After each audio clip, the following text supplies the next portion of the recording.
Please, how can I help? Hello there. My partner has been missing since Monday and not contacted anyone. Said she was going away, hasn't ended up where she said she was going.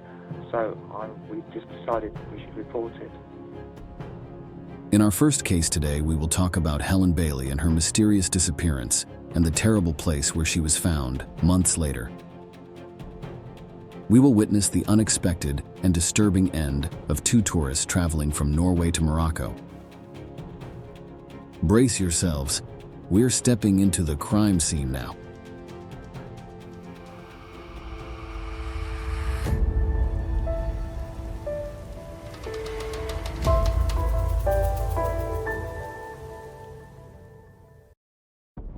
Helen Elizabeth Bailey was born on August 22, 1964 in Northumberland, England. During her school years, she loved writing and frequently wrote in her diary on diverse subjects. She is popularly known for her great skills in writing children's books. Although Helen had a dream of studying forensic science, she found an interest in media at an early age. In the late 1980s, she teamed up with Patrick Sinfield to represent various global brands. She married John Sinfield, a business owner, in 1996.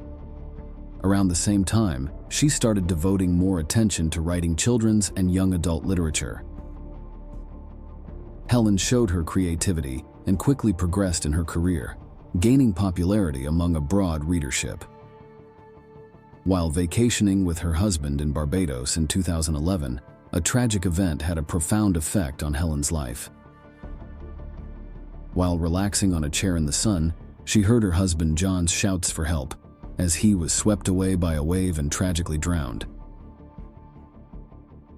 To deal with the sorrowful grief, Helen turned to writing and began a blog called Planet Grief, with the main purpose of assisting others experiencing loss by sharing reading tips and resources. Renowned for her candidness and truthfulness, her writing connected with many, empowering them to cope with their own grief. Helen became a popular young writer with many readers and was nominated for the Queen of Teen Award in 2010. After the sad and unexpected passing of her husband John, Helen eventually found comfort in Ian Stewart, who had also experienced the tragic loss of his spouse. Together, they supported each other through their grief. Their friendship, based on supporting each other, grew stronger as they shared their profound pain. Their relationship developed and transformed into love. They took the next step in their emotional journey, becoming engaged and later deciding to marry. They relocated to their charming residence in Royston. On April 15th, there was a call to the British emergency number 999, and it was Ian Stewart calling. Please, how can I help? Hello there. My partner has been missing since Monday and not contacted anyone. Said she was going away, hasn't ended up where she said she was going. So we just decided we should report it. What's your partner's name? Helen Bailey. And what's her date of birth? Oh, crikey. God, she phoned me there. 22nd. Right, just let me double check. 1 second. Oh, God. 22nd of August, 1964. She's gone away. Was that for work, business, sorry? No, she's self-employed, so she works from home. So she left a note. She said in the note something like, I need space and time alone. I'm going to Broadstairs. Please don't contact me in any way. But in Broadstairs, we've got her. Besides their residence in Royston, Helen owned a seaside home. She regularly visited this seaside home, which served as her peaceful haven away from her chaotic life. She often sought solitude there. A few days before the distressing emergency call, Helen went to her home, taking her dog Boris with her to clear her mind, but there has been no news from her since that day. Her anxious neighbors and friends presumed that she was taking a break due to her hectic schedule. However, as time passed with no sign of Helen, the authorities became involved. Despite their diligent efforts and detailed checks, including examining the Wi-Fi router at home, the police found no solid leads in their search. Helen was last seen on Monday, April 11th. Calls to her phone have gone straight to voicemail since. In addition to their previous efforts, the police expanded their search to the homes of Helen's family, friends, and neighbors, even searching the barracks, yet still, she remained unfound. There was a spark of hope when Helen's mobile phone briefly connected to the network on April 16th. The police looked into whether she had been at the beach house during that time and closely examined her bank accounts. New activity was found in Helen's account, which altered the course of the case. Investigators discovered a bank dispute involving Helen's account. They found that Helen had requested to increase the monthly transfer from $600 to $4,000 from her personal to the joint account. Helen's partner, Stewart, had used her bank card to buy an Arsenal ticket worth $3,000. The investigation revealed that Helen was not the one who made the purchase. The police went to Ian and Helen's house to talk to Ian about Helen's disappearance. However, when the police arrived, they found Ian absent, having embarked on a 2-week vacation in Spain alone, a journey originally intended to be with Helen. The neighbors found it suspicious that Ian went on vacation when his fiancée was missing. The detectives changed their strategy and started investigating Helen's disappearance as a homicide. On July 11th, 3 months after Helen was last seen, the police took action and apprehended Ian at his residence early in the morning. Although Ian was initially seized by the police, he was able to quickly pay his bond and consequently was set free. The police commenced a comprehensive probe inside the couple's home. Investigators searched the terrace, pool, and garden area. Another team went to Helen's beach house for a search. On July 15th, they made a terrible discovery. Helen Bailey's deceased body and her loyal dog Boris, who had also been strangled, were found in the septic tank below the home's garage. It's not clear how Helen died, whether in that tank or somewhere else. This raises a difficult and sorrowful question.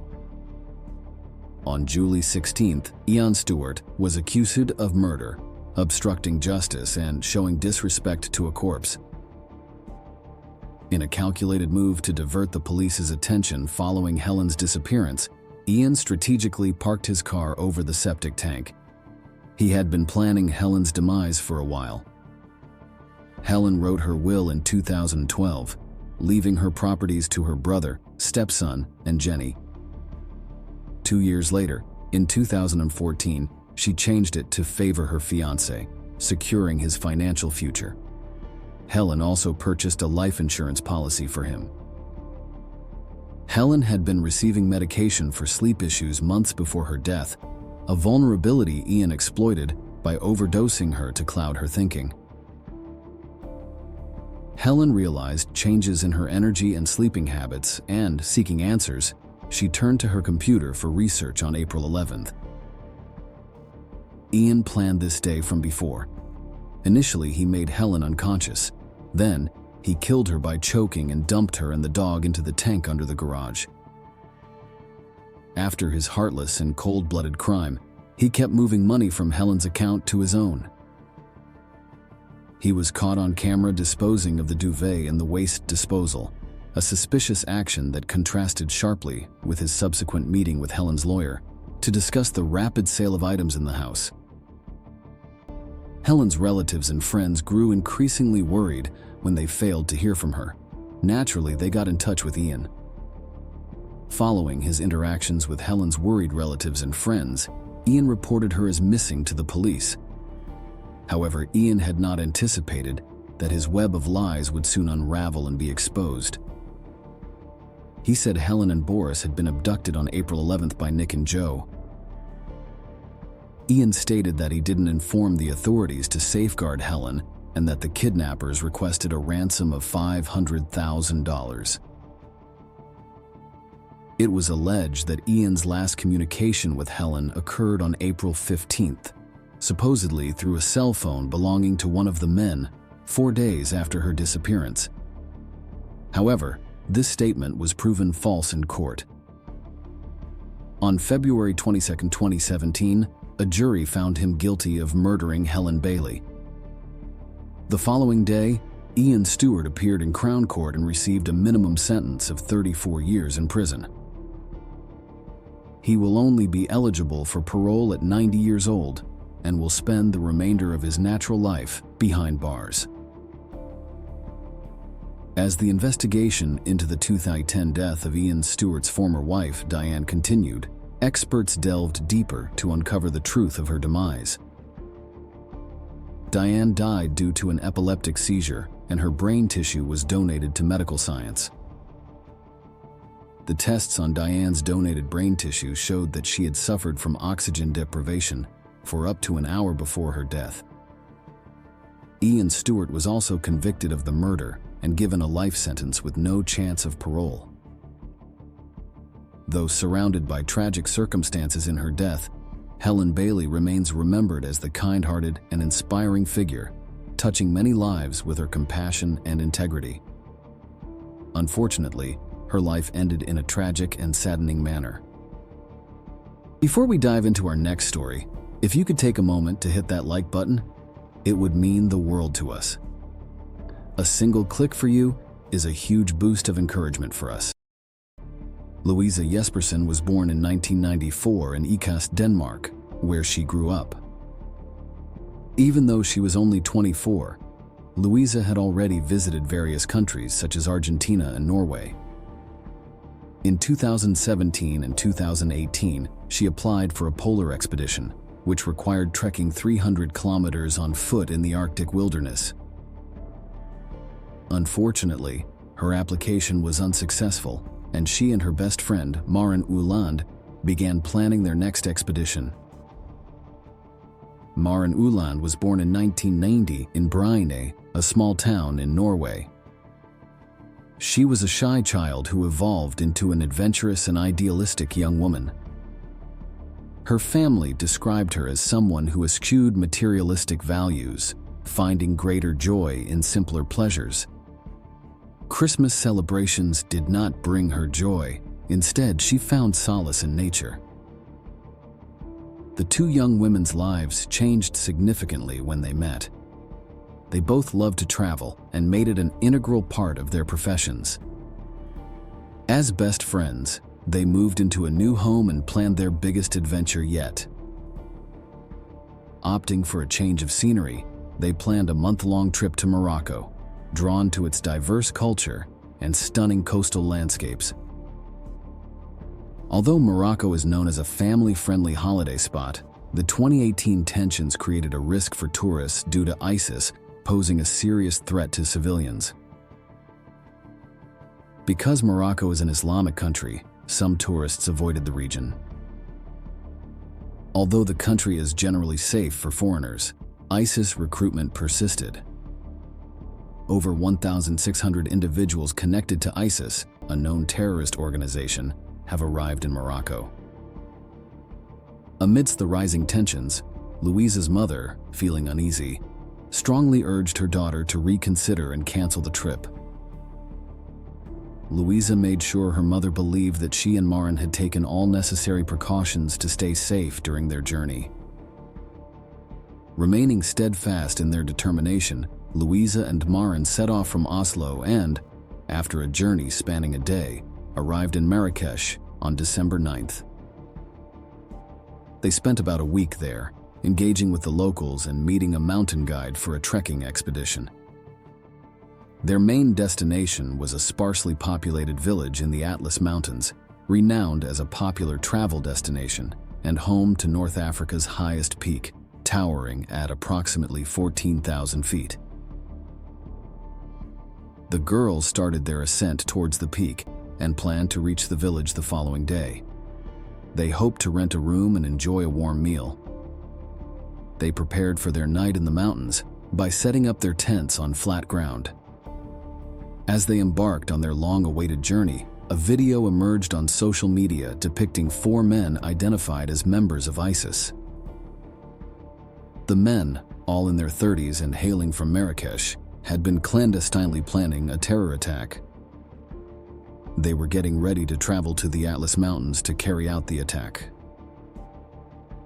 On December 17, 2018, 2 French hikers in the Atlas Mountains witnessed a terrible incident that would remain with them and shock Morocco deeply. The lifeless and worn-out bodies of Louisa and Maren were tragically found next to their tent. Unfortunately, the head of one of the victims was separated from her body. Upon encountering the horrifying scene, the hikers, overcome with panic, frantically ran down the path while shouting for help. The police were guided to the crime scene promptly. The police rapidly pinpointed their first suspect, Abdurrahim Kayali, as his ID was discovered at the crime scene. On the same day, 3 more suspects were caught in the city center while trying to escape. Each one of them had heavy weapons with them. The corpses of Maren and Louisa were analyzed. Both girls were sexually abused and beheaded before they died. The men who committed the violent act filmed it and posted the recording on Facebook, directed at the victims' friends and family.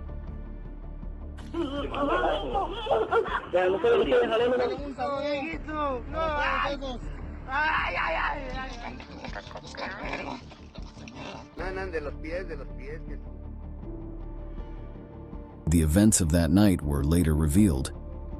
The attackers waited until late at night before approaching the girls' tent. Shortly after midnight, they slowly moved toward the tent, while one of them shouted at the girls and ordered them to come outside.